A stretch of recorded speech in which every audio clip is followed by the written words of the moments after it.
¿cómo están? Muy buenas tardes para todos. Bienvenidos a 24 horas. Hoy vamos a hablar de una de las situaciones más difíciles por la que atraviesan los niños, las niñas y los adolescentes.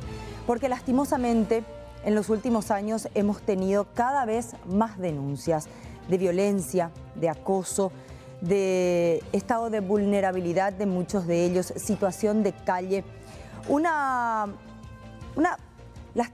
un contexto lastimosamente que cuesta mucho en base a políticas de Estado poder revertir. Y de hecho que en esta semana tan especial, ayer todavía recordábamos el Día de la Lucha contra la Violencia y el Abuso de los Niños, queremos hablar de todos estos casos que se registraron últimamente y que muchos de ellos inclusive hasta hoy no tienen justicia.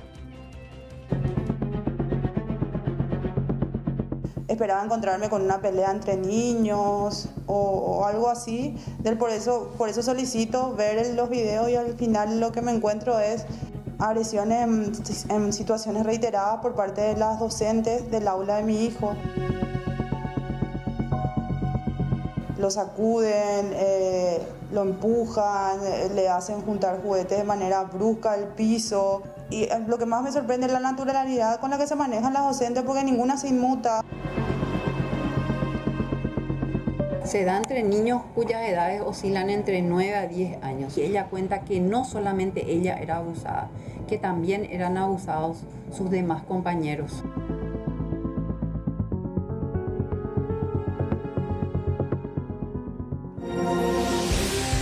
Y hoy, por supuesto, hablaremos también de lo que fue la sesión ordinaria de la Cámara de Diputados, donde se discutió de todo y por sobre todo de vuelta disputas entre los que acusan a Horacio Cartes y entre aquellos que lo defienden a ultranza.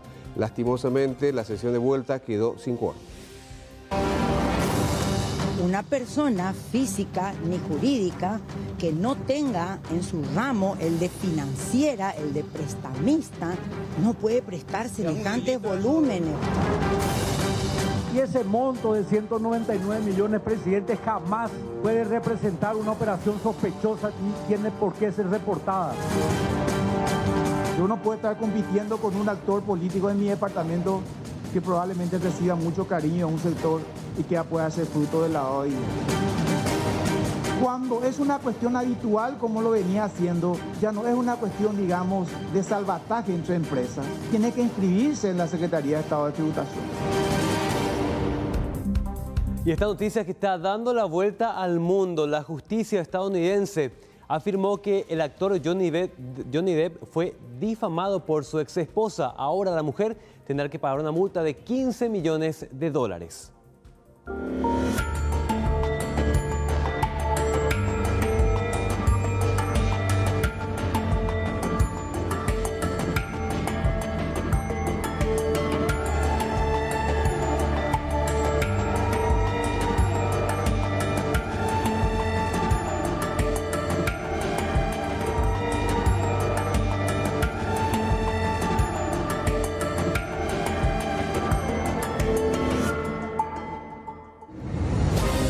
Señoras, señores, en instantes también vamos a dar más detalles de esta muerte extraña ocurrida en Tacumbú. Recuerdan, un reo fugado y otro fallecido.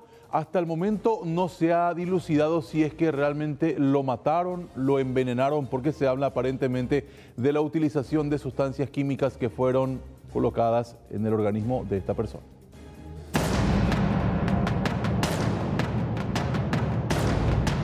Estamos llevando muestras de sangre, de orina y humor vítreo a fin de ser sometido a screening toxicológico. Algunas lesiones puntiformes que podrían corresponder a lesiones producidas por jeringa.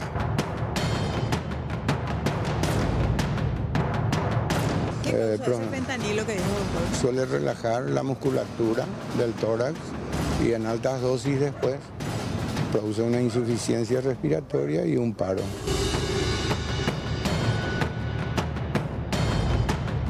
Está clausurado, no van a estar ingresando más nuevos presos.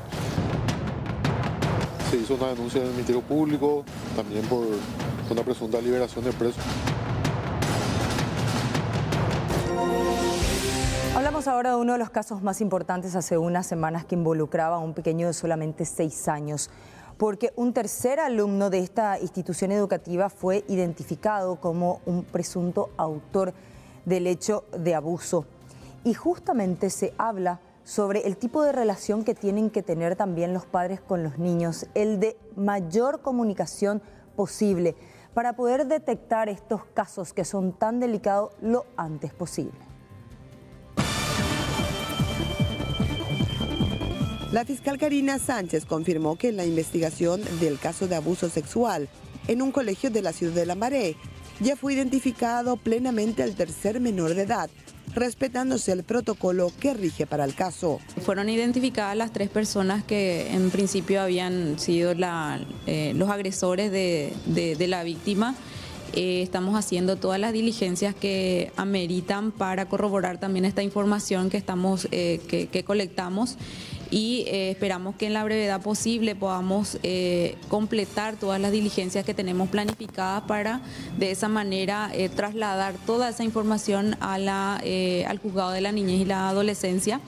También es importante mencionar que la jueza de la niñez ya ha participado en varias diligencias a los efectos que se vaya interiorizando también directamente de aquellas diligencias que son fundamentales para este proceso. También reveló que padres están intentando enviar a otras instituciones educativas a sus hijos, pero que están teniendo inconvenientes, por lo cual insta a los mismos al diálogo antes que intentar buscar nombres. Algunos padres han optado por la situación que ocurrió, han optado por sacarle de ese colegio, llevarle a otra institución educativa, sin embargo están recibiendo negativas para recepcionar.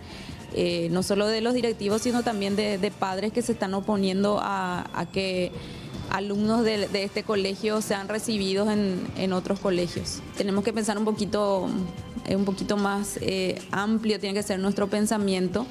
Tenemos que abordar de otra manera la protección de nuestros hijos, no concentrarnos en estos posibles agresores, sino en qué podemos hacer para que nuestro hijo o nuestra hija esté protegida en un ambiente, educación, estar atento, hablar, conversar, ver qué se está haciendo en las instituciones justamente para evitar que sucedan este tipo de situaciones. El caso sigue siendo investigado dentro del sigilo que corresponde, con avances importantes y relevamiento de evidencias colectadas.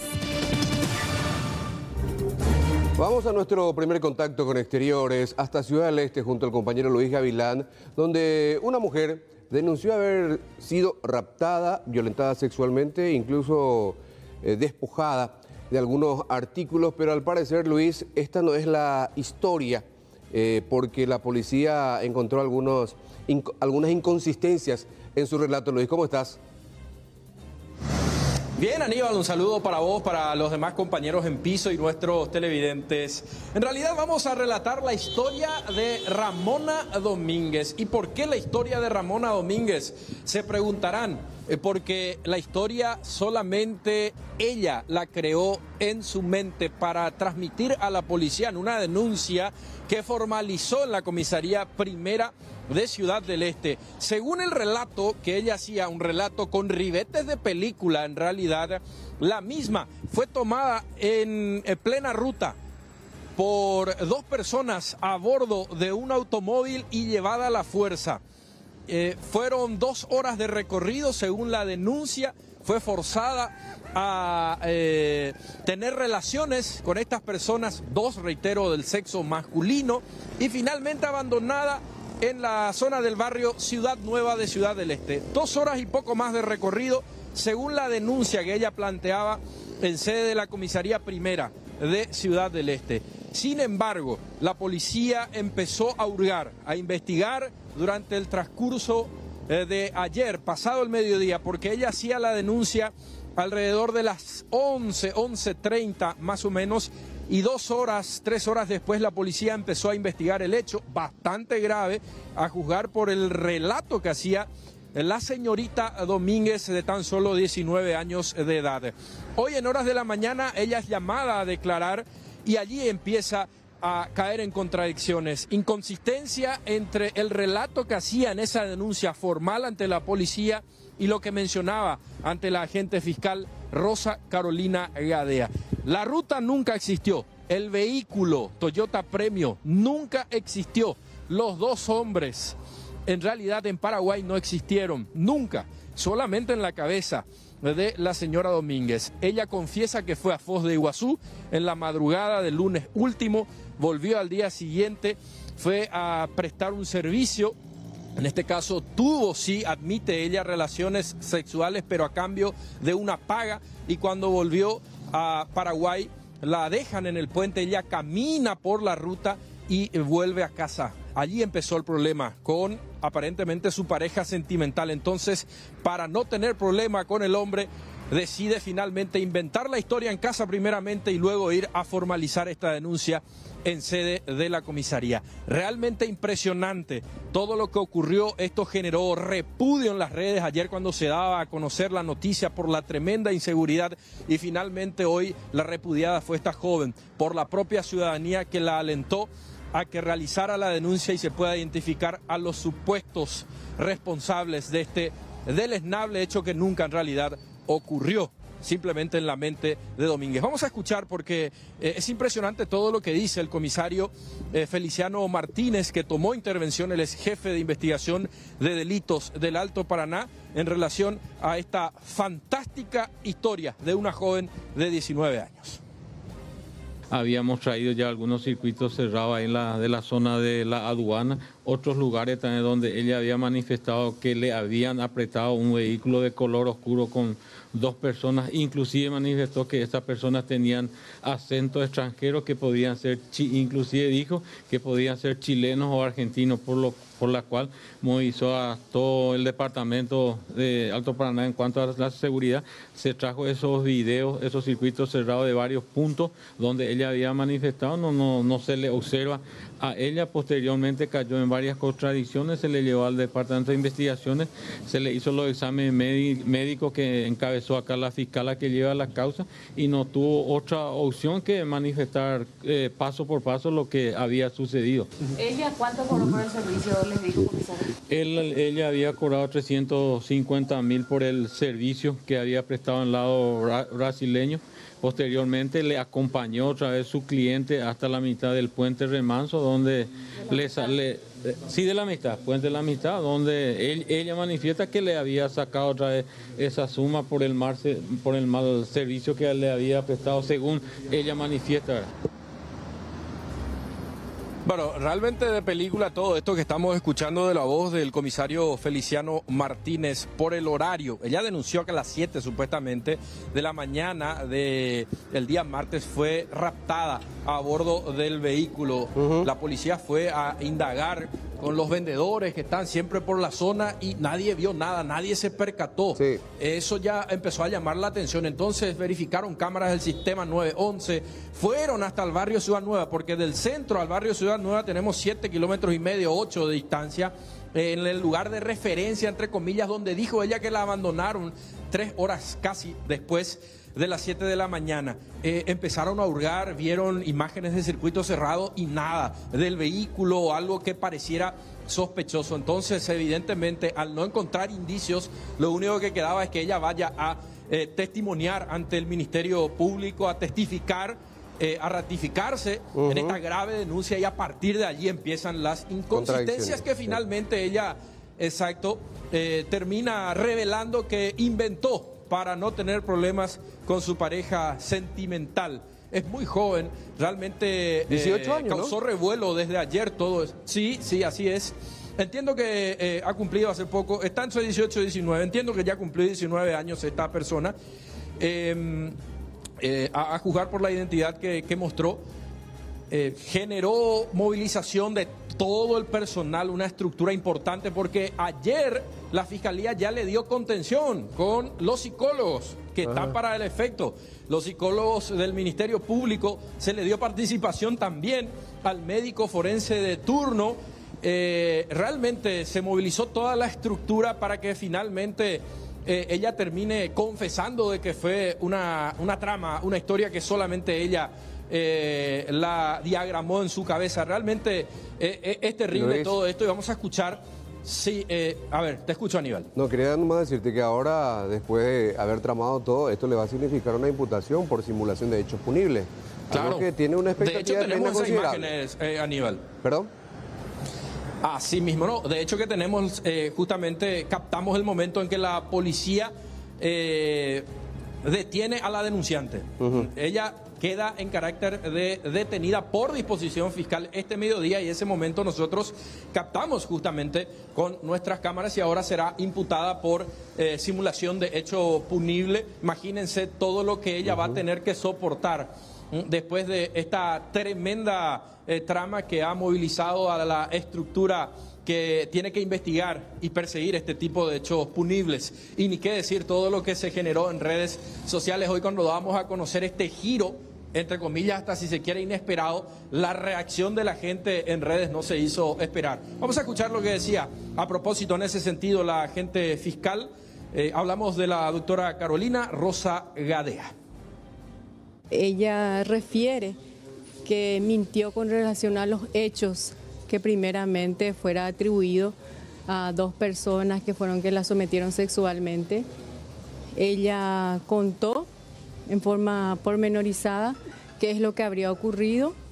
Mencionó de que efectivamente contactó a través de las redes sociales, vía Facebook, un sistema que se denomina pagos sexuales, donde ella accedió voluntariamente.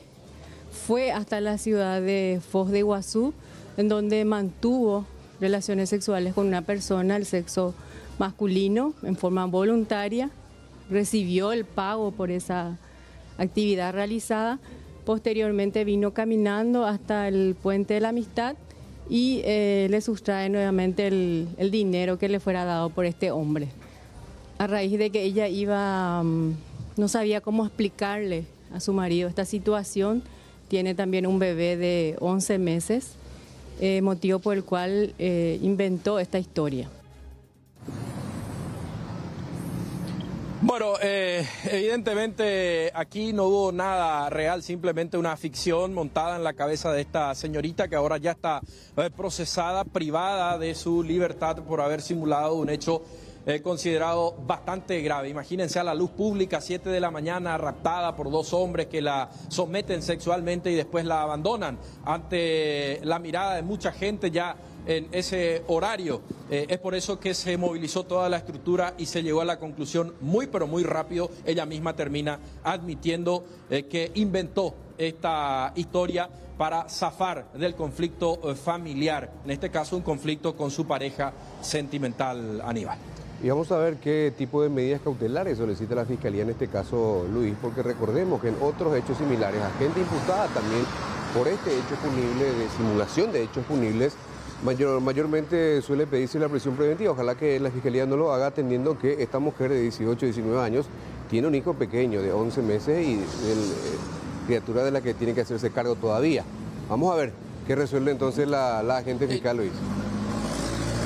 Totalmente, podría ser justamente el motivo por el cual decida el Ministerio Público solicitar como mínimo un arresto domiciliario como medida cautelar para esta joven de entre 18 a 19 años. Bueno, Luis, muchísimas gracias por estos informes.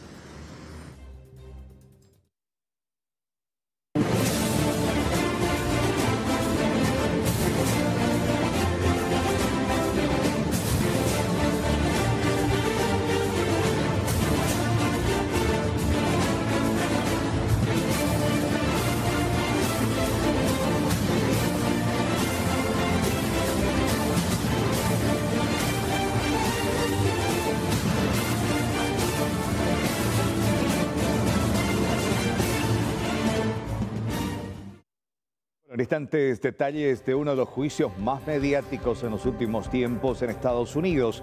Mientras tanto, volviendo al ámbito local, comentarles que un comerciante fue tomado de rehén durante un asalto en la zona de San Pedro del Paraná.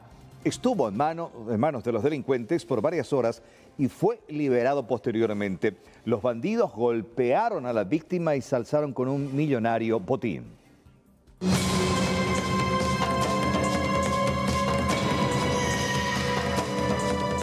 El hecho se registró en una vivienda ubicada en la compañía Puente Cue, distrito de San Pedro del Paraná. En el lugar resultó víctima Teodoro Escobar Rojas, de 58 años, que fue interceptado por 3 personas de género masculino que llegaron efectuando disparos. Exigieron la entrega de una fuerte suma de dinero, producto de una transacción económica. Tras golpear al anciano de 58 años, lo llevaron como rehén y así facilitar la fuga. Ayer aproximadamente a las 17:30, 18 horas, la Policía Nacional toma conocimiento de un hecho de robo agravado.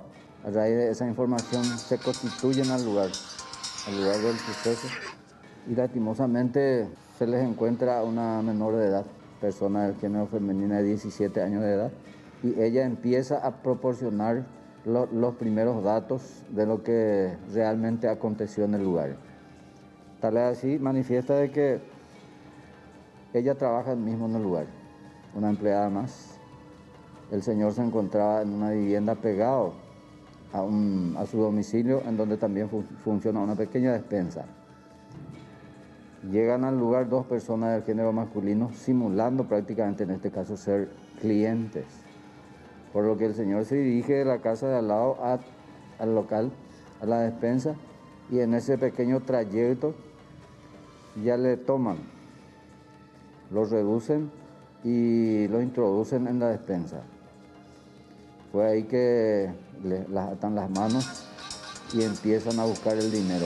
Primeramente preguntan la cantidad de dinero que tenía, de 50 millones de guaraníes, que en realidad días antes esta persona tenía en su poder, producto de un negocio que lo había realizado. Bueno, ahí se rebuscan por el dinero y encuentran una suma de que aproximadamente 5 millones de que tenía, ya era nada más el resto de la cantidad exacta que tenía el señor.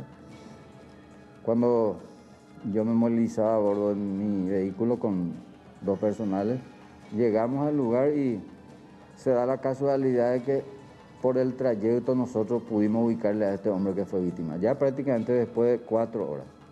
Los autores del hecho se encuentran prófugos de la justicia. Se tratarían de integrantes de una peligrosa gavilla delictiva que opera en Itapúa y Caazapá.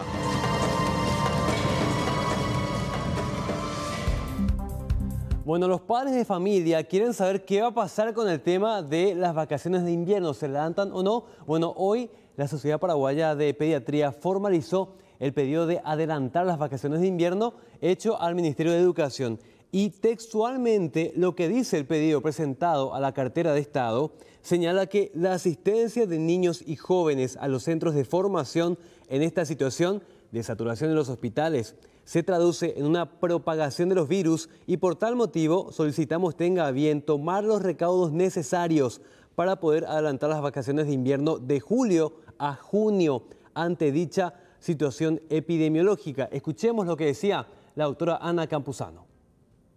Hay mucha preocupación en el grupo de médicos pediatras, ¿verdad? Muchísima preocupación, desde hace días, no es de hoy ni de ayer. Es una calamidad el número de niños vacunados y de padres vacunados. Uno piensa, ¿por qué? Si la vacuna es gratuita en los centros de salud. Y es una vacuna con una experiencia mayor a 10 años. ¿Por qué no se ponen? Yo no puedo entender. Sinceramente, si alguien me diera explicaciones, me sentiría feliz. Entonces, de ahí surge la idea de, bueno, vamos a pedirle al ministerio a ver si se puede trasladar las vacaciones de julio a junio. Porque si bien es cierto que en julio hace más frío, ya es más estable el clima. No hay cambios tan intempestivos como en este momento. Segundo, bueno, siempre hay algo que hacer. Sí, si tenemos un problema de salud, se trasladan los días de clase a diciembre. Por encima de todo está la salud del niño y de la familia, porque acá no son solo los niños. Los niños llevan el virus a sus casas y en sus casas están niños pequeños, niños, adultos mayores, personas vulnerables. Bueno, acá queda por esperar la postura oficial de los comentarios que pueda hacer el Ministerio de Educación acerca de qué determinación se va a tomar con respecto al pedido de la Sociedad Paraguaya de Pediatría. Pero mientras tanto, se pide también a los docentes tener un poco de flexibilidad con respecto a los certificados de reposo que están exigiendo sí o sí en algunos casos. En este momento se torna muy difícil acceder de forma rápida a una consulta médica debido a la saturación de los hospitales. Por eso es que muchos padres optan por dejar a los chicos en casa antes de que puedan contagiarse de otros virus o que puedan propagar con los síntomas que se presentan.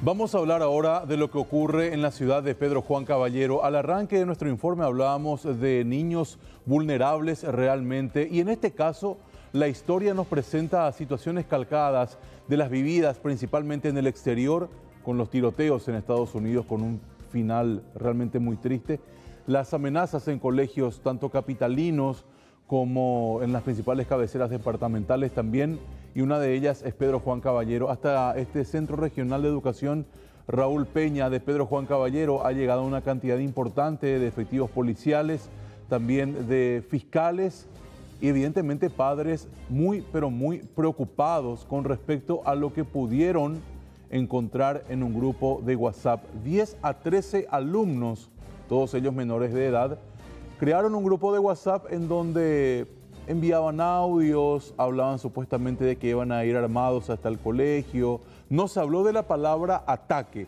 pero sí se habló de que aparentemente iban a llevar armas al colegio. ¿Con qué fin? No lo sabemos. ¿Verdad o mentira? Tampoco lo sabemos, pero lo importante es que se actuó a tiempo, pudiendo evitar cualquier tipo de situación no deseada. Se activaron los protocolos y el resultado justamente fue el hecho de una intervención dentro de la escuela y colegio, y evidentemente ya se están tomando cartas en el asunto. Vamos a compartir detalles, entrevistas con respecto al tema. Cualquier palabra que indique ciertas amenazas o violencia para nosotros es un llamado de atención y tenemos que recurrir a las autoridades pertinentes y activar el protocolo. Y eso es lo que hicimos, eso es lo que estuvimos haciendo. Y bueno, ya las autoridades pertinentes tomaron todas las medidas y bueno, estamos trabajando normalmente por el momento. No hay nada por decir así, amenazante, ya eso ya se comprobó, pero se va a seguir trabajando con las autoridades pertinentes. ¿Cuántos alumnos aparecen de profesor? Son grupos de 10 alumnos, los que estuvieron así, ellos crearon, o sea que hay un grupo de WhatsApp donde ellos crearon, y ahí es lo que más 2, 3 alumnos es lo que estuvieron así hablando, los otros estuvieron nomás ahí como que están en el grupo, entonces lógicamente que se le está haciendo la entrevista a todos esos alumnos y por ende a sus padres, teniendo en cuenta que son menores. ¿Es cierto que pudieron acceder a través de un padre de familia, pudieron acceder a estos audios, licenciado? Sí, ya una mamá era aparentemente escuchó parte del comentario y bueno, inmediatamente la mamá se acerca a la dirección a comentar a la directora y por ende la directora empezó a hacer su trabajo investigativo, a activar el protocolo que fue ayer y bueno, hoy temprana hora estuvimos con eso, pero gracias a Dios ahora ya está sobre control y no pasa a mayor. Bien, lo que decía de esta forma el director del colegio mencionado, también evidentemente autoridades de Capital, hablo del Ministerio de Educación y Ciencias, han tomado cartas en el asunto y están monitoreando evidentemente esta situación. ¿Qué decía la profesora Sonia Escauriza hablando sobre qué postura asume el MEC? Vamos a recordar. Teniendo en cuenta lo sucedido, sí, nosotros estuvimos hablando por teléfono, porque como te digo, también está la Policía Nacional en la mesa de trabajo que conformamos para actualizar lo que es la resolución de la que hablé. Ahora mencionaba también, directora, que están trabajando en un protocolo para la activación en este tipo de casos, teniendo en cuenta también los antecedentes que se han registrado en países como Estados Unidos. Sí, la resolución está. Lo que nosotros estamos trabajando es modificar, agregarle algunos algunos puntos o algunas características nuevas de cómo están procediendo. El tema de las denuncias por WhatsApp o por el Facebook, ¿entendés? Entonces el tema de disparos, ya la gente especializada van a estar dando ya cómo llamarle a eso, ¿verdad? O colocar bombas en las instituciones educativas. Entonces ellos un poco nos están ayudando a fin de ir trabajando eso e incorporarle y modificarle a nuestra resolución. Bien, de esta forma se busca entonces ir adaptando el protocolo de actuación a este y otros tantos casos que lastimosamente vienen registrándose a nivel país. Señora, señor, no se vaya. En instantes vamos a hablar de un caso de supuesto maltrato de parte de una docente a un menor de edad y también lo más terrible en cuanto a una nueva denuncia de múltiple abuso de menores en una escuela de San Pedro. Eso en instantes.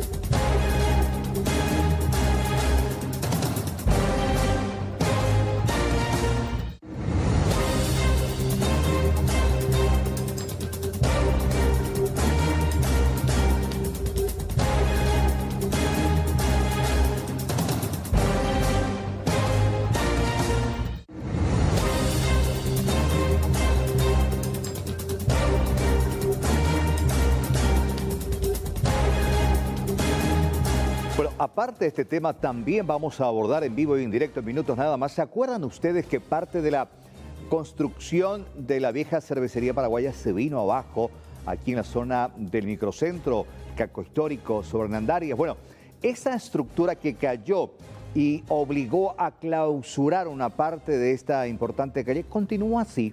Está cerrada totalmente la calle.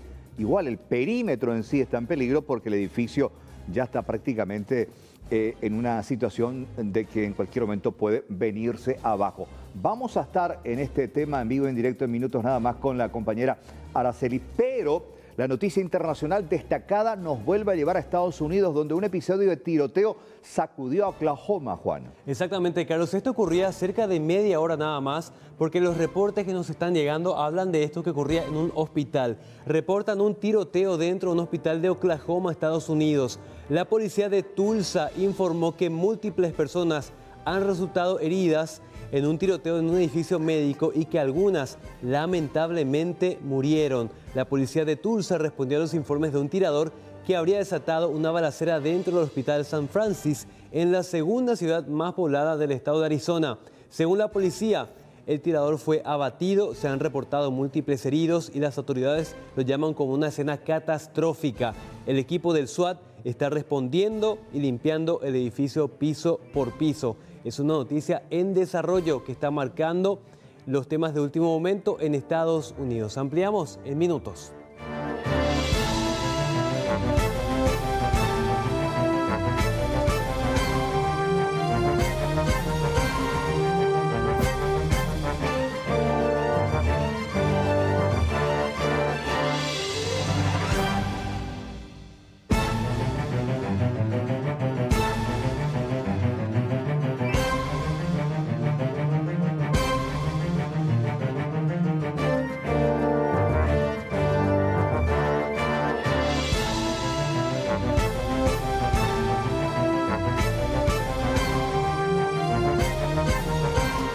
Les decía, estamos en la zona de la ex cervecería paraguaya, Hernandarias, microcentro, muy cerca del puerto de Asunción.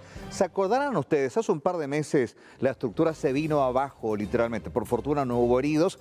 La calle quedó clausurada. Continúa, a pesar del tiempo, sin que hayan intervenido autoridades o propietarios de esta estructura que está en desuso, prácticamente en una situación de derrumbe inminente. Araceli está en esa zona. Fíjense, esta es la situación. Y es prácticamente una cuadra entera donde esto se ve también, pero bueno, continúa el tránsito. Solamente en ese sector donde cayó está clausurada la calle, dificulta el tránsito. Ahí está, un perímetro. Ahora, ¿quién se hace cargo? La municipalidad, obviamente, el tránsito, por la estructura ¿Qué pasa? ¿Quién debería de intervenir, exigir a los propietarios o derrumbar, limpiar? ¿O vamos a seguir con una calle clausurada? Araceli, ¿cómo estás? Buenas noches. Buenas noches, Carlos. Y bueno, esta es la situación que se presenta aquí sobre la calle Hernandarias, que blinda con Palma y también Estrella. Y específicamente el 17 de marzo fue cuando cayó este mural, esta gran pared de la ex cervecería, y recuerdo que en aquel entonces el director de prevención contra incendios de la Municipalidad de Asunción habría venido con bomberos voluntarios cuando ocurrió la caída, y en donde pudieron bloquear estas calles y por supuesto bloquear también la circulación y retirar los escombros ya el pasado 18 de marzo. Es ahí que vemos entonces que la calle General Díaz, bajando por Hernandarias, que es la que vemos en imágenes, que llega hasta Estrella y dando un poco un giro, vemos a lo lejos también la calle que sería ya Palma, y está totalmente clausurada, está iluminada. Sin embargo, si nosotros hacemos un recorrido por estas cuadras, la siguiente sería Garibaldi, que saca también hasta Palma, y dirigiéndonos un poco hacia Montevideo, vemos de que ya es una zona bastante oscura, Carlos, y a toda la teleaudiencia. De hecho, hace instantes nada más veíamos a una persona adicta que se encontraba en ese rincón, ahí en donde está la puerta y todo este cablerío que también cayó con la caída de la pared. Él estaba en esa esquina y justamente se trasladó hasta aquel rincón oscuro que ya queda sobre Palma. Es más, podemos ver algunos vestigios de cigarrillos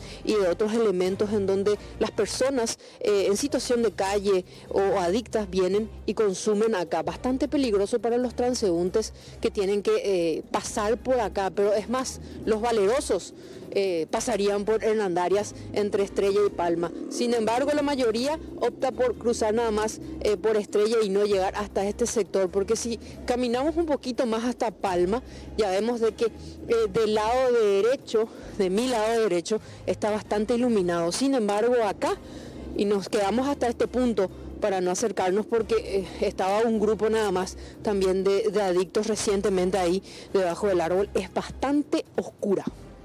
Bastante oscura esta zona y muy peligrosa también para todas las personas que tienen que transitar y al salir de su trabajo dirigirse hasta sus hogares o llegar hasta un punto.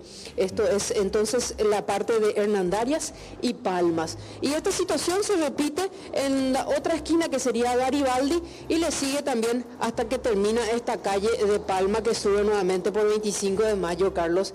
Y vemos de que no hay ningún trabajo, ni ningún arreglo, ni indicios de que iniciarían trabajos para poder ver la situación de este edificio de la ex cervecería. De hecho, que si pegamos la vuelta alrededor del mismo, vemos de que en varios puntos está a punto de colapsar también la pared y se repetiría lo que ocurrió el pasado 17 de marzo aquí luego de una lluvia. Y vamos a acercarnos nuevamente hasta el sector de Palma, que es el lugar Estrella, digo bien, que es el lugar en donde es la mejor opción para poder transitar o conducir en este horario, en horas de la mañana temprano, por esta zona del microcentro, para ver un poco la fluidez del tráfico. Claro. Hay que destacar también que en los minutos que estuvimos esperando acá, vimos un patrullaje. La comisaría primera pasó 2 veces, pero no sabemos si eso se repite en varias horas de la noche, madrugada, teniendo en cuenta de que ahora es hora pico. Entonces es normal que pueda hacer el patrullaje de la comisaría primera. Sin embargo, vemos muy pocos transeúntes que se animan a cruzar por estas intersecciones. Hasta acá llega la buena iluminación, hasta acá llega el punto seguro de lo que sería esta zona del microcentro de Asunción. Sería Hernandarias, Estrella, hasta acá. Pasando más hacia allá sería tierra de nadie en horas de la noche y hay que tener muchísimo cuidado. Voy a tratar de acercarme un poco con los chicos que trabajan aquí en esta estación de servicio para saber ellos cómo trabajan, hasta qué hora están, si se sienten seguros, si fueron testigos de algún hecho en referente a lo que estamos comentando. Acá podemos visualizar también allá es un punto bastante inseguro, porque hay poca gente, hay poco tránsito en horarios nocturnos, sin embargo, es muy nula la seguridad. Me voy a acercar un poquito a uno de ellos para consultarle. Buenas noches, ¿qué tal? ¿Cómo estás? Estamos hablando de la seguridad en esta zona, el derrumbe de la ex cervecería. ¿Qué nos puedes comentar? ¿Hasta qué hora ustedes trabajan acá? Hasta las 10 no matamos. ¿Y qué tal hasta las 10 el movimiento? Y tranquilo, gracias a Dios. No hay nada, pues, tranquilo. Pero es difícil de cruzar hasta Palma porque es muy oscuro y peligroso. Sí, eso sí. Anteriormente no habíamos lumina, pero hace poco pusieron todo. Entonces no había luz ahí en la esquina de... Hace poco vinieron a colocar todo y ahí lo que estamos más tranquilo. Pues siempre acá hay seguridad, por suerte, gracias a Dios. ¿Pasa la patrulla? Sí, pasa, cuando cada 5, cada 10 pasa. ¿Pero hasta las 10 de la noche? No, 24 horas. 24 horas. Sí. Y más hacia allá, en esas otras calles Ya te de esa parte porque hasta no voy. ¿Y te irías así en este horario? Sí, no tengo problema yo. ¿Se suele ver muchas personas adictas que recurren por acá o no se les ve mucho ahí, justamente en esta calle en donde cayó el... No se le ve, yo poco veo, lo que veo es vendedor así, ambulante, así como decir, verduras, frutas, venden. Sí, ahora justamente vemos un equipo policial que está llegando a la comisaría primera. Ellos suelen parar acá y se bajan. Se bajan, controlan todo, mira, después se queda, ponerle 1 o 2 horas se queda y después se hace su recorrido y viene otra guardia. Así va. ¿Las personas caminan mucho por acá o más conductores nomás en vehículos? Más conductores nomás. Poco de personas acá transitables a pie. Gracias. Gracias a usted. Ahí está. Entonces uno de los trabajadores en esta esquina que nos mencionaba que hace poquito nada más se instaló la iluminación en esta esquina de Estrella Hernandarias. Y acá estamos con los efectivos policiales. Buenas noches, ¿cómo está, jefe? Oficial inspector José Garcete. Estamos justamente interiorizándonos en la seguridad de esta zona. Si nos acercamos un poquito más acá, oficial, para poder salir. ¿Qué tal la seguridad? ¿Qué tal el trabajo aquí en esta zona? En esta zona hoy en día no tenemos más novedad, vamos a decirle en ese sentido, estamos cubriendo exhaustivamente porque abarca esta zona el operativo de Centro Seguro. Entonces estamos teniendo personales constantemente de esta zona y apoyado por 2 móviles.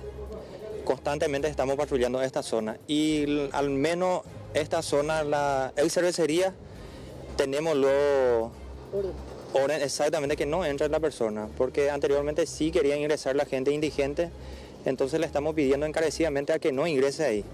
De hecho que en el 2020 habría ocurrido un hecho delictivo en esta zona, más o menos, ahí se reforzó la seguridad. Así mismo, era que ocurrió un caso muy grave en realidad porque fue una violación a una persona indígena y por suerte era que se le aprehendió a esa persona y está a cargo de la justicia. ¿Desde esa vez que ustedes reforzaron el control aquí en la ex cervecería? Así mismo. Tenemos constantemente el personal que cubre esta zona justamente porque hay gente que en realidad no quieren colaborar con nosotros, especialmente automovilistas que quieren abrir y pasar. Entonces le explicamos a la gente para que no pasen por ahí. Entonces mantenemos personal acá constantemente y hacia el otro lado también. Es un poco más oscuro. Gracias, oficial. Así mismo, a las órdenes, señora. El oficial inspector José Garcete de la comisaría primera, Carlos. Acá tuvimos ya un informe completito, tanto de los trabajadores de esta zona, así también como de la seguridad que se brinda para todos los que tienen que transitar por Estrella, Hernandarias y Palma.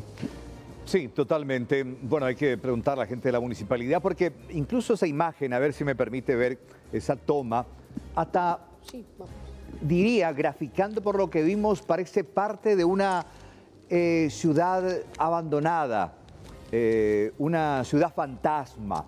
Porque fíjense, totalmente abandonada la zona, a oscuras, la estructura caída, peligroso por cierto porque hay un paso que cruza de una cuadra a la otra y una situación en la que la municipalidad debería de intervenir, intimar a los responsables, dueños, hacer algo y facilitar el tránsito vehicular en esa parte. Mañana vamos a ver estas repercusiones. Araceli, gracias por este reporte. Buenas noches.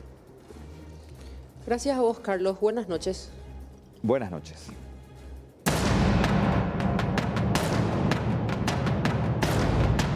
Estamos llevando muestras de sangre, de orina y humor vítreo a fin de ser sometido a screening toxicológico. algunas lesiones puntiformes que podrían corresponder a lesiones producidas por jeringa.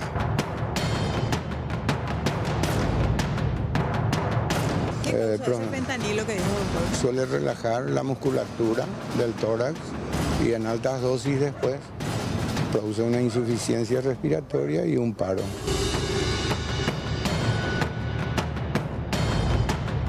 Está clausurado, no van a estar ingresando más nuevos presos. Se hizo una denuncia en el Ministerio Público, también por una presunta liberación de presos.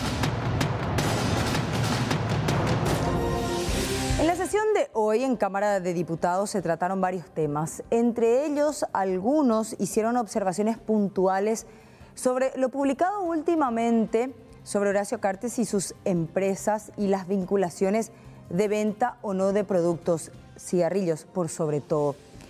Un diputado hasta inclusive se animó a decir que en su momento le pidió prestado al político $200.000 y que él sin problemas le ayudó.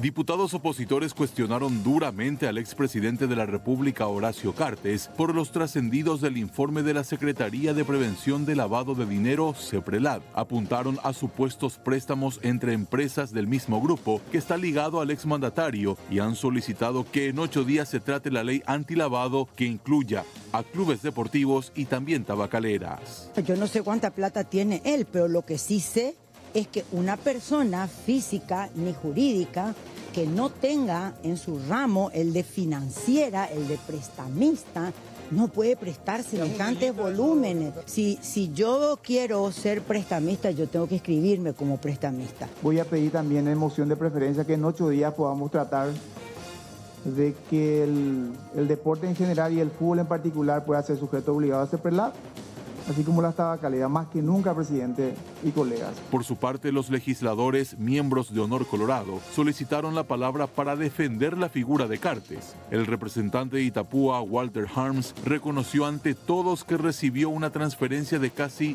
200 millones de guaraníes. Son 199 millones y poco más, presidente, que como cualquier persona honesta necesité de colaboración y entre muchos amigos a quienes pude haberle pedido ayuda en ese momento, recurrí al amigo que se me puso a disposición en un momento complicado, casi dramático de mi vida personal. A muchos otros amigos pude haberle pedido que me preste ese dinero, a muchos familiares, pero recurrí a una persona que sé que tiene la posibilidad y que no me iba a negar, y lo hice formalmente, y no lo hice entre gallo y medianoche, no lo hice en un sobre negro cerrado, no lo hice en una mochila sobre un sofá cuando fueron a visitarme, lo hice por el sistema formal paraguayo, presidente. Esa es una constancia que no se ve muy bien, donde el Banco Itaú certifica que yo recibí ese dinero. Y ese monto de 199 millones, presidente, jamás puede representar una operación sospechosa ni tiene por qué ser reportada. Porque estoy seguro que el LOA, que es el límite operacional autorizado de Horacio Cartes, es muchísimo mayor que eso. Por su parte, Basilio Núñez dijo que la filtración del informe solicitado por la Fiscalía podría calificarse como un terrorismo de Estado que busca perjudicar al movimiento político de Horacio Cartes, quien, por cierto, en la fecha oficializó su candidatura a la Junta de Gobierno. Y hoy, sorpresivamente, el presidente del Senado, Óscar Salomón, convocó a una sesión extraordinaria de la Cámara Alta. Primer punto, renovación de la mesa directiva. Pensaba que lo iban a elegir, sin embargo, nadie se presentó, tuvo que levantarse esta sesión. Inmediatamente se convocó a otra sesión extraordinaria para tratar de definir a los nuevos integrantes del Tribunal Superior de Justicia Electoral. Finalmente, ¿quiénes fueron los electos? Y vamos a estas placas. El liberal César Rosell, por unanimidad, los 45 senadores votaron por César Rosell para suplir al doctor Alberto Ramírez Zambonini en el TSJE. En tanto que el doctor Jorge Bogarín González, del sector independiente, fue ungido como nuevo integrante del TSJE con 44 votos. Se abstuvo Enrique Salim Busarquis, alegando que Las ternas tienen visos de ilegalidad por la manera en que fueron conformadas por el Consejo de la Magistratura, pero recordemos que Salim Busarque, sin embargo, votó por César Rosell.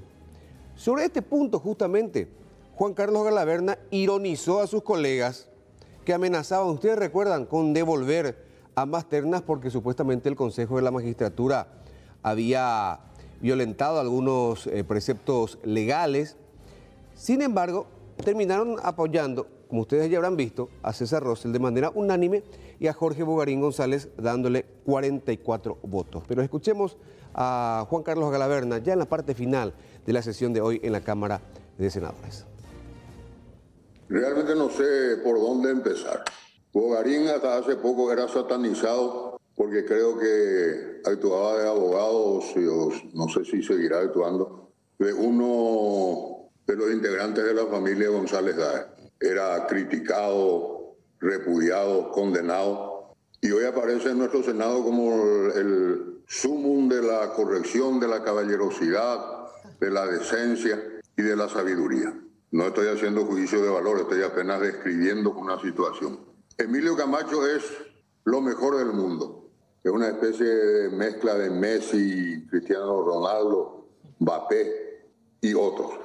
Pero no es electo. Se consagra en los discursos como valor sustantivo de un currículum la experiencia. Elegimos, y asumo mi parte como senador con mi voto, al de menos experiencia, el señor Rosell, a quien felicito. Y dirán, Calé está actuando de baile en Guayajá. No, de ninguna manera. Yo soy muy orgulloso de pertenecer al Congreso de la Nación, pero no quiero autoaplaudirme.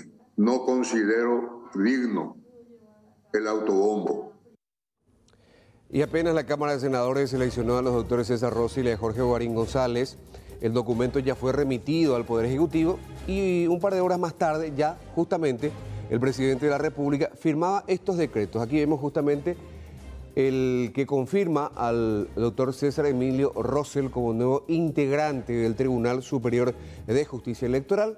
Siguiente decreto le corresponde a la designación del doctor Jorge Bogarín González. Ahí está el decreto también correspondiente y es muy probable que mañana ya también ambos doctores sean convocados para prestar juramento, porque así lo decía el presidente del Senado, Óscar Salomón. Si el Ejecutivo rápidamente da su visto bueno, entonces es muy probable que el jueves ya estén prestando juramento y horas más tarde estén asumiendo sus nuevos cargos ante el Tribunal Superior de Justicia Electoral. Y no se descarta que mañana también se vuelva a intentar elegir a la nueva mesa directiva de la Cámara de Senadores, pero probablemente ya no sería Óscar Salomón, sino Fernando Lugo Méndez, el nuevo presidente del Legislativo, así como están las cosas.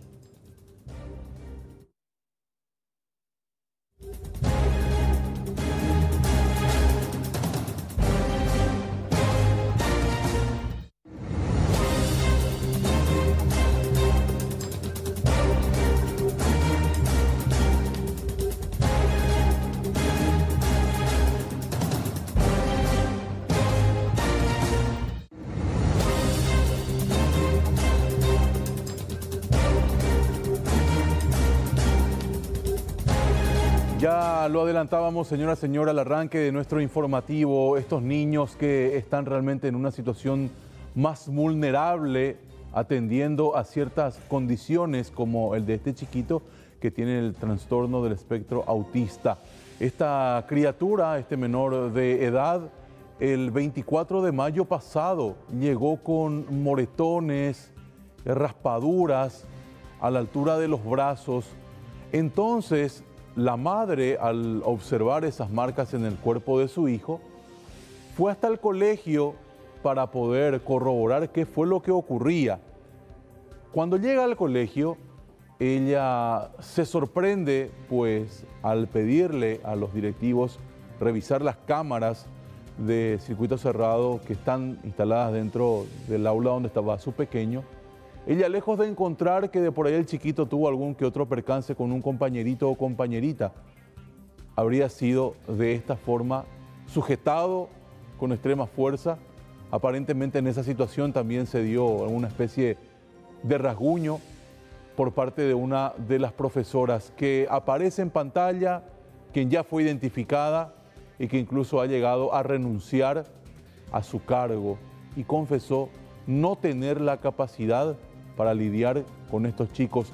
Ahí tenemos los fotogramas, porque no solamente la docente que aparece con una prenda de vestir de color oscuro, un pantalón oscuro, una blusa blanca con diseños, sería la que estuvo actuando de esta manera violenta contra el menor de edad. Allí también uno puede observar cómo otra docente estaría también ejerciendo mucha fuerza sobre el físico de este niño. Y nosotros pudimos acceder a la conversación con la madre, quien realmente muy apenada comentaba cuánto sigue. Esperaba encontrarme con una pelea entre niños o algo así. Por eso solicito ver los videos y al final lo que me encuentro es agresiones en situaciones reiteradas por parte de las docentes del aula de mi hijo, donde lo sacuden, lo empujan, le hacen juntar juguetes de manera brusca al piso, y lo que más me sorprende es la naturalidad con la que se manejan las docentes, porque ninguna se inmuta al ver el trato de la otra. Y eso es lo que a mí me deja totalmente preocupada y por lo que yo decido hacer la denuncia y que se investigue el hecho, porque imagínense, yo le llevo con total confianza a mi hijo pensando que con todas las garantías que mi hijo está seguro ahí y me voy y me vengo a encontrar con maltrato físico. Incluso en el video se puede observar por la expresión corporal de las docentes que también le gritan, que le maltratan verbalmente. Más allá del maltrato físico hay un maltrato psicológico también que a mí me preocupa bastante y que eso representaría un impacto y un retroceso enorme en el desarrollo de mi hijo. Todas admiten de que no correspondía al trato y hay un acta donde consta esa situación, ¿verdad? Y ese día se le abre acta, le llaman a la docente, a una de las docentes. La docente empieza a llorar, me dice que realmente le supera la situación, que ella renuncia. No es que el centro le desvinculó, la docente renuncia. Y luego le digo que lo único que le puedo decir es que ella no tiene vocación para estar ahí. Incluso manifestó en un momento dado, le digo que por qué ella le trata así a mi hijo. Y me dijo, es que él no entiende lo que se le dice, me dice, ¿verdad? Y ahí a lo que yo le respondí que creo que ella es la que no entiende dónde está parada, porque es ella la que está asistiendo a chicos con una condición especial donde tiene que tener el doble de paciencia, el doble de amor. Y le digo que no, evidentemente que ella no tiene vocación para estar ahí. Y a lo que ella reconoce y dice que ella no tiene vocación para estar ahí, que renuncia. Esto habría ocurrido en una escuela aquí del departamento central y la madre tomó conocimiento, reitero, el 24 de mayo pasado. Ya el hecho evidentemente está aclarado, la docente terminó saliendo del colegio, terminó renunciando. Esto es lo que ocurría, reitero, aquí en departamento central. Ahora vamos a ir con este caso realmente terrible hasta el segundo departamento, hablo del de San Pedro, porque vamos a ubicarnos en una realidad que realmente nos debe doler a todos y que debe hacernos reflexionar sobre la situación de dónde estamos dejando a nuestros niños, a quién le confiamos la vida de nuestros pequeños. Porque les pinto la historia, señora, señor. Hay un docente que hoy en día tiene 40 años, hace 15 años ejerce la docencia en un colegio, en este que estamos viendo justamente a mi espalda, allá en el departamento de San Pedro. Este hombre hoy en día, hasta hace poco, era director del colegio y a la vez docente de por lo menos 3 a 4 grados y cursos. ¿Qué fue lo que ocurrió? El 15 de abril pasado, una niña se anima a contarle a papá y a mamá lo que le estaba pasando, que este hombre la estaba manoseando sin ningún tipo de piedad. Allí la denuncia empieza a activarse, pasa por la policía, llega a la CODENI y la CODENI comunica a la fiscalía. ¿Qué hace la fiscalía? Va junto a papá y mamá, ven la denuncia y dicen, actuemos, vayamos hasta el colegio a ver cómo está la situación. Cuando llegan en el lugar, se dan cuenta de que es la única escuela y colegio allí en la zona, de que todos los docentes son varones, no hay ni una sola mujer en el plantel. O sea, hay una que era esposa de este hombre que les cuento, el de 40 años, director y profesor. Cuando empiezan a sondear dentro del aula, todas admiten de que este mismo hombre, entre comillas, las manoseó. Allí empieza a activarse de vuelta el protocolo y llegan a confirmarse 8 niñas que fueron abusadas por esta persona que está prófuga y cuya identidad no podemos dar evidentemente. Las víctimas tienen entre 9 a 10 años. Ahora lo complicado es que, según dice la fiscala del caso, incluso exalumnas del colegio habrían sido también víctimas de este mismo hombre a lo largo y ancho de los 15 años en cual él estuvo prestando servicio en este lugar. Los padres cerraron la escuela, se opusieron a que el profesor, entre comillas, siga yendo ahí, a lo que decía la fiscala. Se da entre niños cuyas edades oscilan entre 9 a 10 años. Según la denuncia que presentan los padres de una de las niñas abusadas, se da eso en Codeni de la localidad. Codeni envía al juzgado de paz y el juzgado de paz nos envía a nosotros.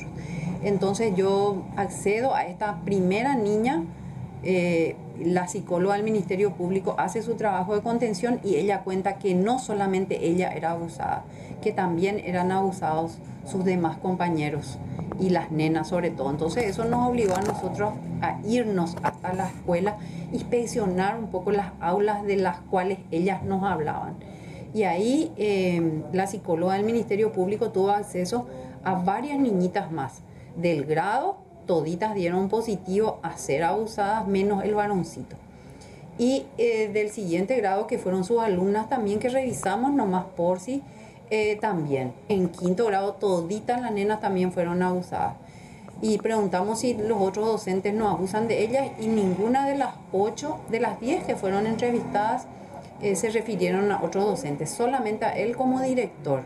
Y es grave el abuso porque el poder que él tenía en ese lugar es grande, incluso con los padres, ¿verdad? Por eso de que esto no se denunciaba, digo yo. Tenía mucha influencia. Él era director, era docente del 4º grado, del 7º, 8º y 9º grado a la tarde. Su esposa también es docente en esa institución. Él está imputado, está rebelde y contumaz por una resolución del juzgado y también está separado del cargo. Eso es lo que nos informaron últimamente la gente del Ministerio de Educación.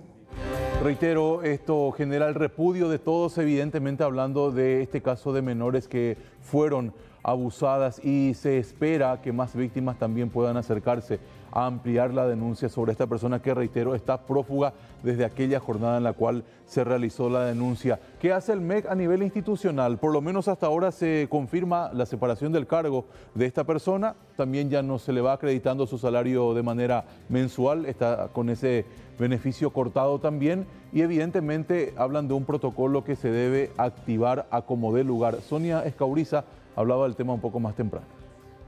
De hecho que la instrucción de sumario está y tengo entendido es un poco trabajar en el tema del salario que él está percibiendo como para que dejar que perciba eso, de percibir su salario. Eso es lo último que tenemos de la Dirección de Asesoría Jurídica de la localidad. Y en el caso de la contención que se puede ofrecer, por ejemplo, a los alumnos, ¿eso recae en la responsabilidad sobre el MEC o en este caso la Fiscalía ya dispondrá? No, nosotros en el ámbito educativo sí vamos a trabajar con la Dirección de Orientación, que tenemos psicólogos y psicopedagogos, y también con el monitoreo de la supervisión de la zona para trabajar con las víctimas. Pero acá que tenemos que aclarar que recién entre hoy y mañana vamos a tener la comunicación del resto de las niñas o niños víctimas de este caso. Bueno, mucha atención con esta información porque hoy la viruela del mono es noticia en nuestro país. La OMS confirmó 500 casos ya a nivel mundial. En el caso del continente africano hay 11 países que son considerados endémicos en donde está circulando esta enfermedad. La paciente paraguaya que está en observación en este momento por un posible caso sospechoso no provino de estos 11 países, sino de otro en donde teóricamente no está circulando. ¿Qué pasó con esta paciente? Bueno, llegó a nuestro país y después de llegar, después de este viaje, efectivamente presentó algunos síntomas que se estuvieron también manifestando en la piel. Consultó con un médico y al considerarse como un caso sospechoso, este reporte se envió rápidamente a la Dirección de Vigilancia de la Salud. En este momento la paciente se encuentra en observación y se están realizando las pruebas correspondientes para confirmar o descartar este caso de viruela. Escuchemos lo que dice la doctora Sandra Irala. Fue esta semana, ¿verdad?, en donde un profesional sanitario atiende a esta persona y ante la presencia de lesiones en piel que pueden hacer sospechar la enfermedad y el antecedente de viaje, informa a Vigilancia de la Salud, ¿verdad?, y al laboratorio, ¿verdad? Entonces, ante este informe, ya se desencadena todo lo que significa la investigación. Claro, ¿ella habría viajado hace cuestión de semanas o hace un buen tiempo atrás ya, doctora? No, ella retorna en la segunda quincena de mayo, o sea, digamos que en estos días, digamos, ¿verdad? Y ella tiene algunos síntomas, la persona, ¿verdad? La persona tiene algunos síntomas que empiezan como cualquier cuadro viral cuando empieza a atacarte un virus, que es dolor de cabeza, de cuerpo, etcétera. Y después salen las lesiones, ¿verdad? Entonces, el motivo de consulta de esta persona es por las lesiones en piel. Y digamos que en la interrogación que le hace el personal sanitario, surge el antecedente viajero. ¿Cuál es el procedimiento en este caso? ¿Ella entra en cuarentena? ¿Los que la rodearon también? ¿Por la transmisión también de este virus? ¿Cómo sería eso, doctora? Y como cualquier enfermedad infecciosa, ¿verdad?, sobre todo aquellas que son, digamos, nuevas para esta región, entra en aislamiento. O sea, la persona que tiene un cuadro determinado entra en aislamiento y mientras se están investigando las causas más frecuentes que pueden explicar el cuadro, ¿verdad? Entonces, en este caso, digamos que procede de un país que no es endémico, tampoco ha reportado brotes, entonces eso hace que la sospecha no sea tan alta. Bueno, también le preguntamos a la doctora Sandra Irala cuál es el método para comprobar si se confirma o no un caso de viruela del mono en esta paciente en particular. Bueno, el método es bastante particular porque, según lo que dice la OMS, primero se deben descartar otras patologías. Se debe descartar si se trata de varicela, si se trata de herpes o de cualquier otra lesión similar de la que presenta síntomas esta paciente en general. En definitiva, no hay un test en específico de la viruela del mono, por eso es que en el caso de que se descarten todas estas posibilidades de otras enfermedades similares, una muestra va a tener que ser enviada nuevamente hasta el extranjero probablemente para determinar con exactitud que se trata de la viruela del mono. Ahora bien, en cuanto a la población paraguaya, ¿quiénes son los que forman parte de la población en riesgo? Decía la doctora Sandra Irala que la población juvenil, la que no se llegó a vacunar alguna vez contra la viruela, es la que se encuentra en riesgo. ¿Y esto por qué? Porque en años y en décadas anteriores, me va a confirmar acá Aníbal, también Mercedes, que se trata de una enfermedad que ya fue erradicada a nivel mundial. Y esto quiere decir que la gente, de avanzada edad, la doctora Irala decía, la gente de la tercera edad, pero en realidad la gente que se llegó a vacunar alguna vez contra la viruela tiene algún tipo de protección en este momento. Y la gente joven, la que no se llegó a vacunar, hoy en día constituye una población en riesgo. Pero igualmente, Vigilancia de la Salud pone paño frío al tema y trata de calmar y sobre todo tener mucha prudencia, no alarmar.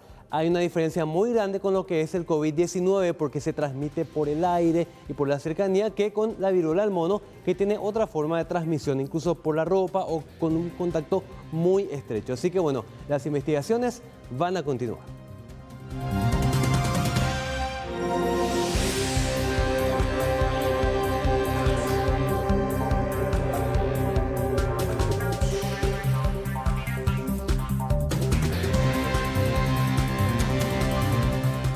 Vamos a uno de los últimos barrios formados en base a una política de Estado, pero que de todas maneras tiene muchos conflictos, sobre todo los de la inseguridad.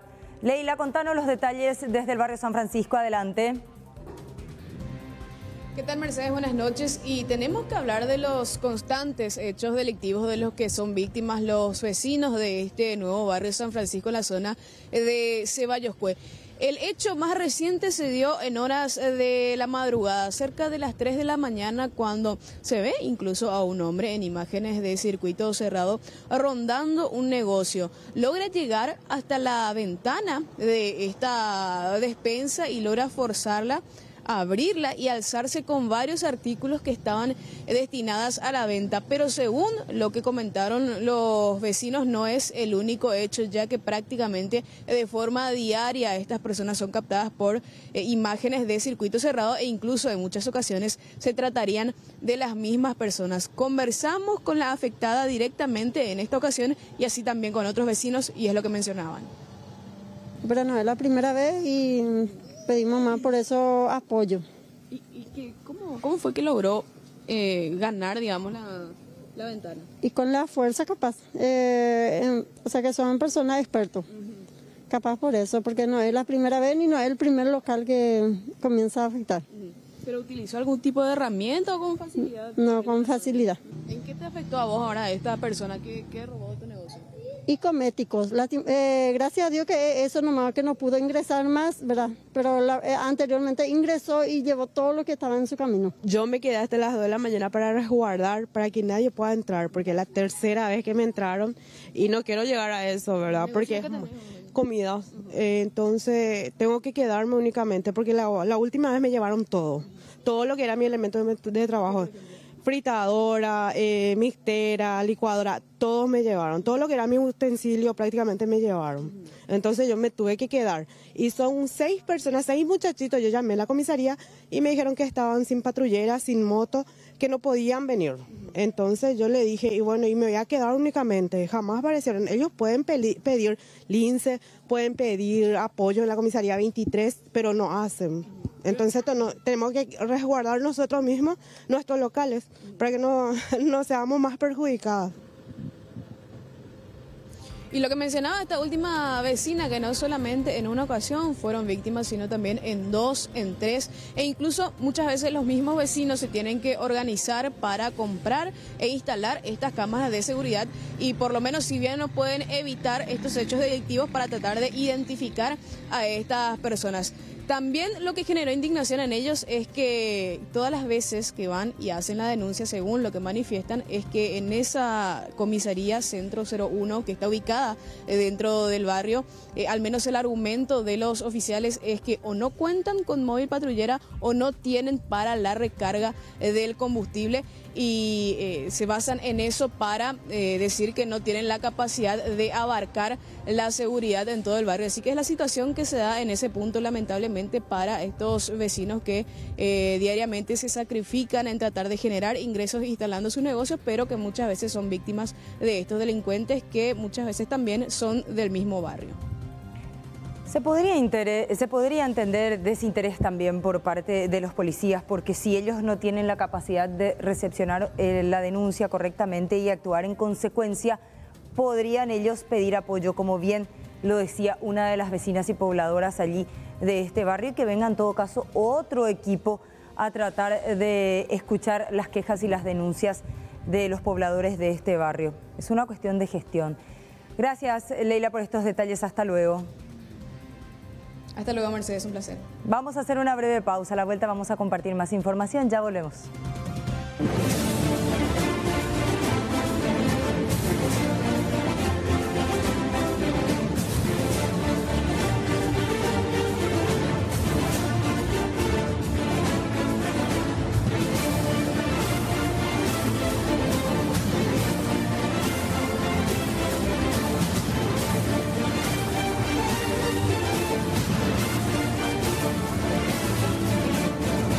Carlos Acevedo.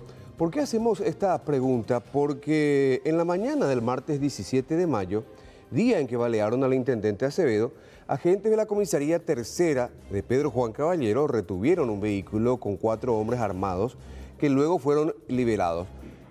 Hay que decir que aquí en el departamento de prensa ya se tenía esa información, pero no se podía confirmar aquel dato hasta que hoy nos enteramos de la sesión de la Junta Municipal y que este tema fue enfocado justamente por los ediles pedrojuaninos que invitaron al jefe de policía del departamento de Lamambay, Rubén Paredes. Y esta retención, repito, era confirmada por el concejal Santiago Benítez en esta sesión de la Junta Municipal de Pedro Juan Caballero. El día que usted fue nombrado director de policía, fue el día en que 4 uniformados fueron trasladados a Capitán Bado por controlar a personas que estaban armadas,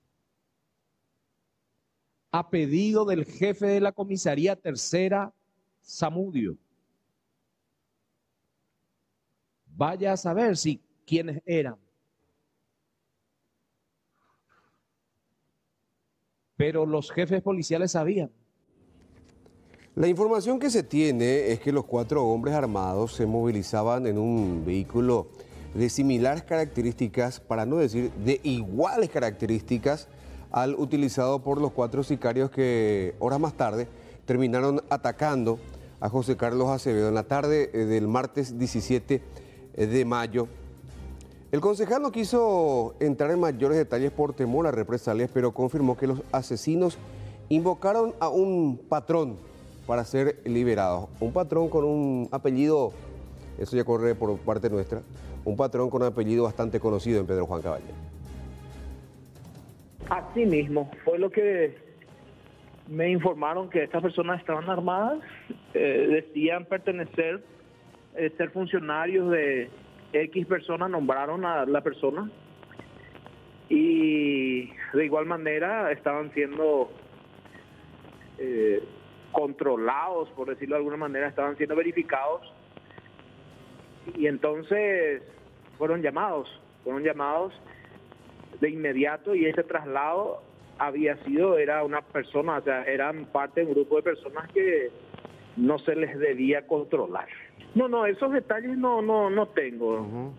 No, esos detalles si sería similar vehículo, serían los supuestos autores, eso no, pero lo que estoy hablando, lo que quiero que se entienda es que cómo se van a prevenir atentados si es que no se les puede tocar a ciertos grupos. Si se encuentran personas armadas en un vehículo, los uniformados, los suboficiales deben largarlos inmediatamente, no se les puede tocar. En atentados así dan cobertura a los sicarios.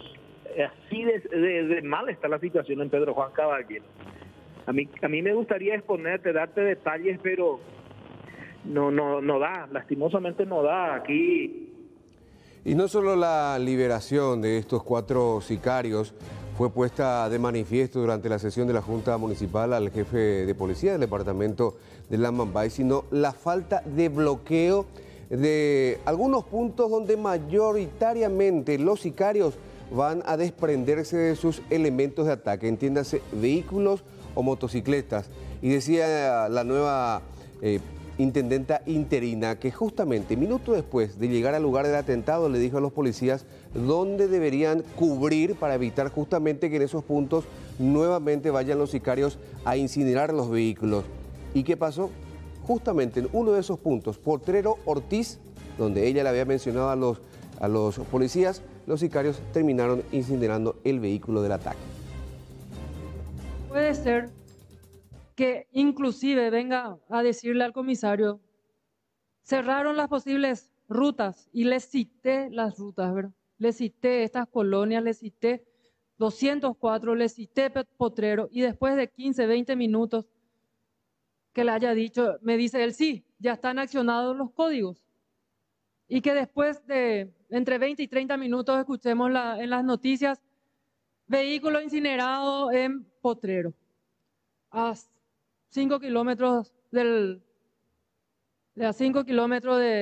aquí del microcentro, donde en Potrero Ortiz, donde tenemos varias comisarías alrededor que tienen que pasar este auto, vehículo, lo que sea, para ir hasta incinerarse hasta allá, ¿verdad? No se va a ir solo tampoco el auto, alguien tuvo que haber llevado. Por todo esto que hemos escuchado, se plantea si la policía pudo haber abortado aquel 17 de mayo el atentado contra el intendente de Pedro Juan Caballero, José Carlos Acevedo. ¿Qué pasó del jefe de la comisaría tercera de la capital amamayense? Bueno, según el concejal Santiago Benítez, simplemente lo trasladaron hasta la comisaría séptima, siempre en la ciudad de Pedro Juan Caballero.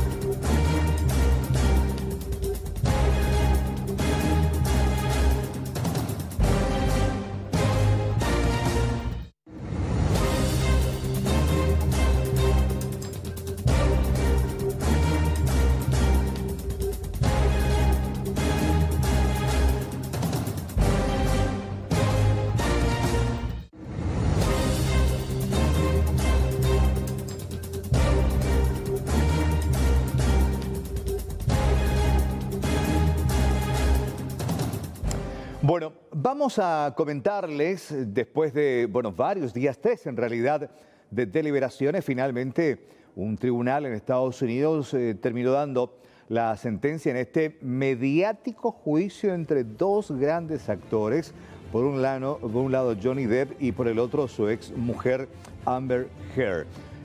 Creo que uno de los casos, si los compañeros por ahí me quieren ayudar, más mediáticos en los últimos años de Estados Unidos, después de aquel caso de O.J. Simpson, ¿se acuerdan? Este jugador, actor que fue condenado por la muerte de su mujer. Desde aquella vez no se escuchaba y no se mediatizaba con tanta importancia, seguido por todo el mundo, sobre este juicio. Y finalmente, un tribunal de Virginia dio la razón a Johnny Depp, de 58 años, en el caso de difamación por parte de su exmujer Amber Heard, de 36 años. Vamos con la imagen completa, por favor, y vamos con el relato sobre esta historia. Esto al asegurar que su veredicto, que actuó con malicia al publicar un artículo en The Washington Post en el que le acusaba, sin mencionarle, de violencia doméstica. La actriz deberá, dice el tribunal, pagar $15 millones por daños y perjuicios al actor por los 3 cargos imputados de un juicio televisado y seguido de cerca por millones de personas en todo el mundo, donde los abogados de ambas partes han llevado hasta el límite su estrategia para desacreditar a la otra parte. Se destacó mucho acá la participación, la audacia y la estrategia de la abogada latina, colombiana ella, de Johnny Depp. Exactamente, quien tuvo muchísimo protagonismo, sobre todo por la manera en la que presentó las pruebas. Más de 50 pruebas presentadas para poder defenderse por difamación. Johnny Depp, quien está en este momento en el Reino Unido, tiene una serie de conciertos. Él no estuvo hoy en esta última audiencia en donde se hizo la lectura del veredicto. Estaba ausente, sí estaba la señorita Amber, y de hecho que los dos emitieron comunicados después a través de sus redes sociales. De hecho, tras el fallo, la actriz ha dicho sentirse devastada y decepcionada tras el veredicto de su juicio contra Johnny Depp.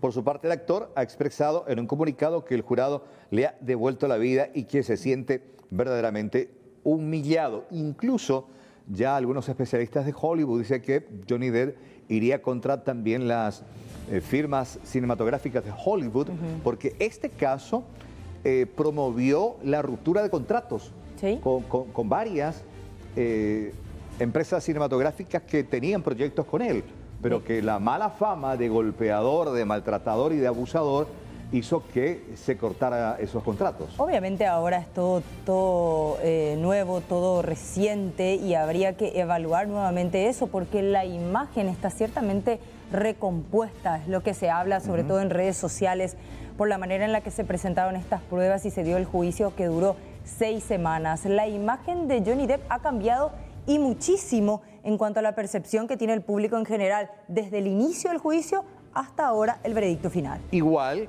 ella deberá pagar $15 millones, pero también él fue condenado por un cargo, también por expresar palabras y hechos que no se ajustaban a la verdad.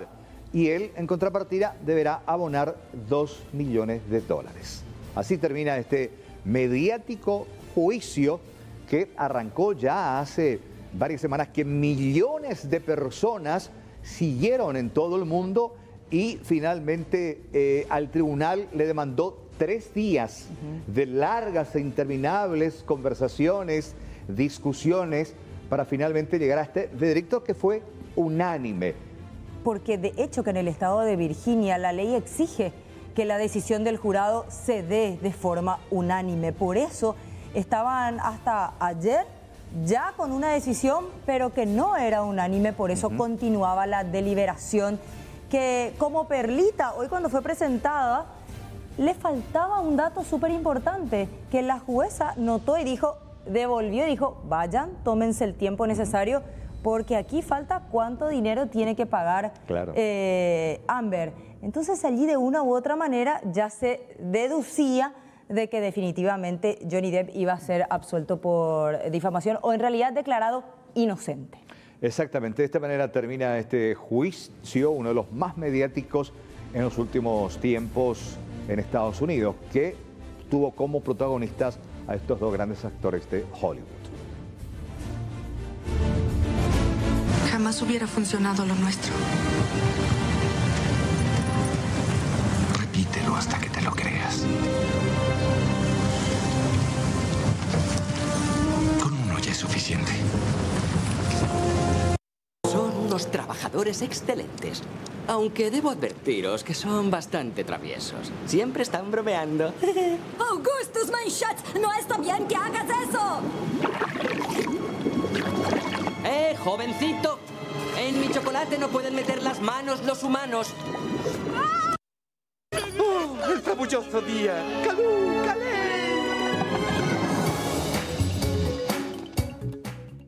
Esta bondiola Hizo la autopsia al cuerpo sin vida del recluso perteneciente o integrante, según algunas declaraciones del clan Rotela dentro de la penitenciaría de Tacumbú.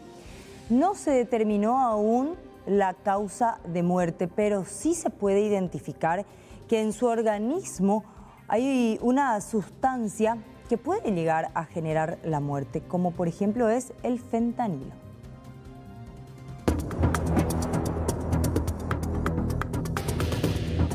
Alarmante informe forense tras la autopsia del cuerpo de la persona privada de su libertad. Darío Mesa, alias Tortu, encontrado muerto en la zona de la baldosería en el penal de Tacumbú, que en principio se dijo podría haber sufrido un infarto. No obstante, tras la inspección minuciosa del occiso en la morgue judicial, no se pudo determinar causa de muerte. Determinar la causa de muerte no se pudo. Estamos llevando muestras de sangre, de orina y humor vítreo a fin de ser sometido a screen toxicológico. Pero el forense Félix Colmán fue tajante. Existen indicios sobre una posible muerte inducida por tóxico aplicado con jeringas. Algunas escoriaciones en la parte posterior del tórax, sobre el omóplato. Algunas lesiones puntiformes que podrían corresponder a lesiones producidas por jeringa. No encontramos así lesiones que podrían explicar la causa de muerte por el momento, por eso que expedimos el certificado de defunción con el término en estudio. Ahora con los análisis correspondientes en la parte del laboratorio sí vamos a llegar si se produjo la muerte por culpa de eso o fue una coincidencia, ¿verdad? ¿Cuántas heridas o lo que mencionó usted encontraron? Cuatro. ¿En qué parte? Y en la parte posterior del brazo, del lado derecho, y el otro en la parte izquierda. Cuando se produce la muerte, se libera el cloruro de potasio, por ejemplo, para explicar la causa de muerte que le hayan aplicado cloruro de potasio, por decir un ejemplo, ¿verdad? El galeno fue más allá.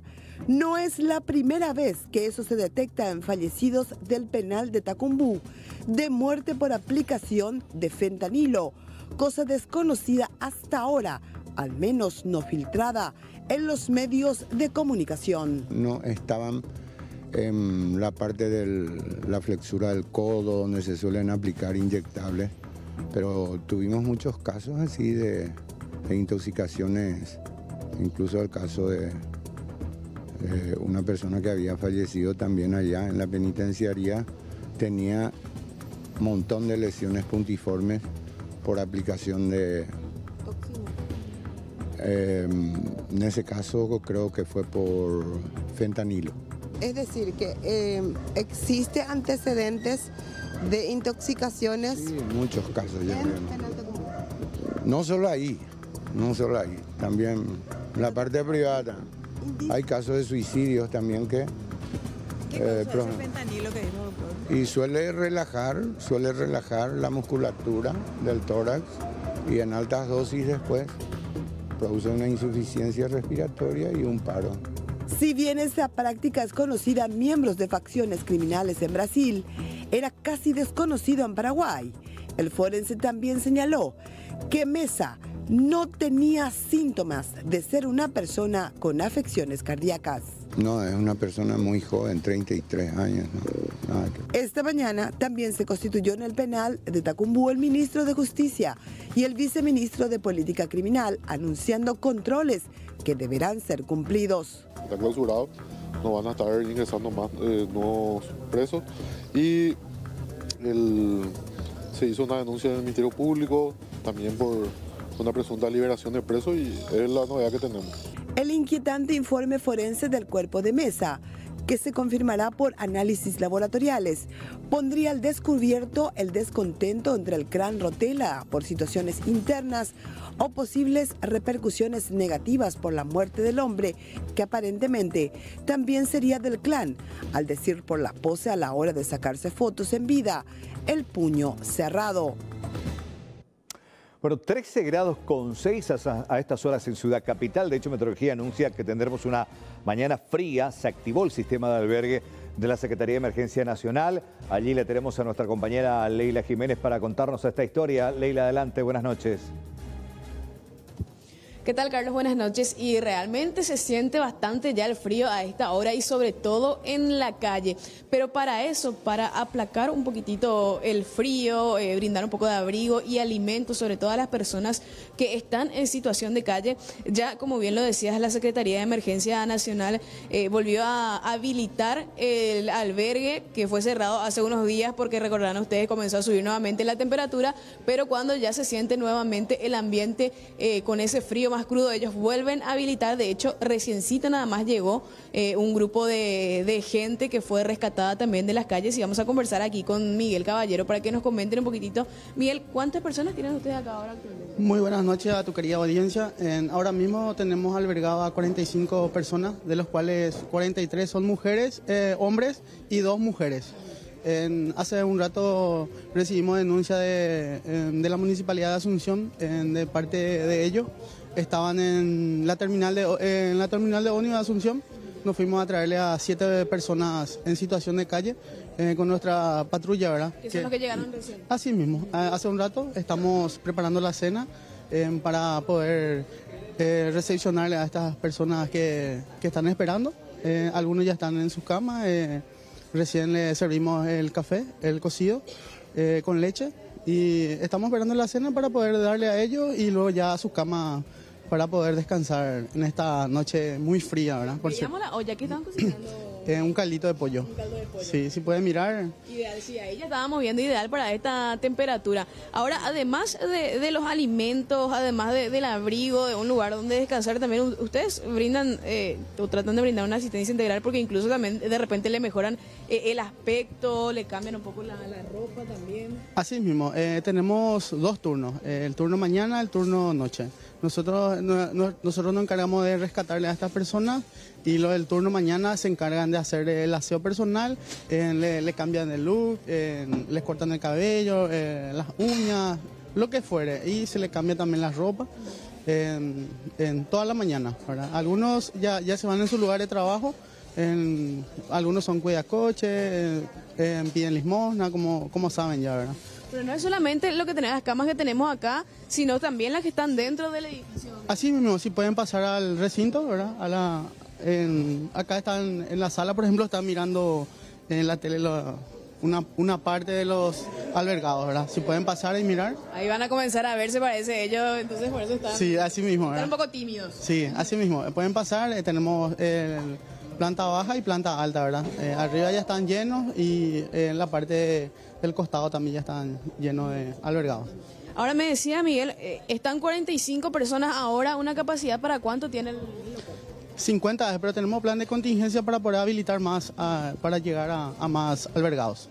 Ustedes tienen incluso estufas instaladas también para... Así mismo, tenemos estufas, sí. Eso, una vez que ellos cenen todo, se baja la carpa, se le pone la estufa y para que puedan tener una cálida noche. Espectacular. Ahora, Miguel, coméntame por último, número de teléfono para la gente que de repente quiera realizar la denuncia, que conozca a alguna persona en situación de calle o quiera hacer algún tipo de donación, alimentos, ropa. Sí, está la institución encargada de la Secretaría de Emergencia al 440-997 al 8 y también están las instituciones de la Policía Nacional, que es el 911, pueden hacer su denuncia a ellos y ellos nos están derivando a nosotros.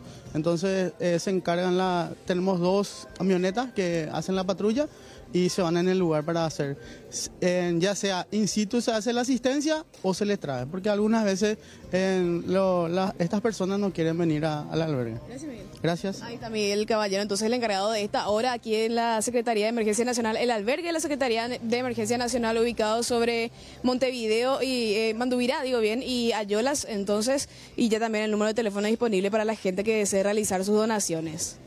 Aparte de donaciones, también las denuncias, cuando uno ve a gente en situación justamente de abandono, situación de calle, que está en la intemperie con este frío, comunicarse también a la Policía Nacional. Bien, te juro, viendo cómo estira ese caldito de pollo con este frío, con este fresco. Gracias, Leila. Hasta luego, buenas noches. Hasta luego, buenas noches.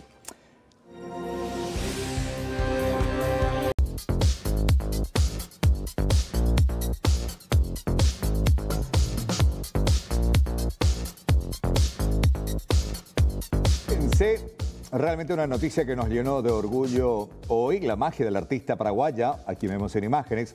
Lili Cantero estuvo presente en el homenaje a Diego Maradona en la previa de la finalísima. Minutos antes de que Argentina e Italia se enfrenten en el estadio Wembley de Inglaterra por la finalísima, se realizó un homenaje al exfutbolista argentino Diego Armando Maradona. Desde la organización hubo un acto oficial que fue encabezado por Benjamín Agüero, que es el chico que está ahí con la pelota en la mano, hijo del exjugador Sergio El Kun Agüero y nieto de Diego Maradona, quien ingresó al terreno de juego en Wembley con una pelota que contaba con un diseño muy especial de la artista paraguaya Lili Cantero. También estuvo presente otro niño que sostenía un balón con una imagen especial inspirada en Paolo Rossi, ex delantero de Italia, cuyo diseño también fue obra de la paraguaya. Mi arte presente en la finalísima, un sueño, escribió Lili Cantero, la paraguaya, en sus redes sociales, muy reconocida ya a nivel mundial por darle ese sello, ese arte suyo en los botines principalmente de grandes jugadores del ámbito internacional. Messi, Cristiano Ronaldo y varios otros tienen botines con dibujos que hacen referencia al futbolista y en este caso se usó este balón precisamente para poder hacer referencia a este homenaje. Paolo Rossi, Italia, Diego Armando Maradona de Argentina. Este homenaje que reiteramos fue la previa de este encuentro de la finalísima donde el sello y la firma de la paraguaya estuvo presente.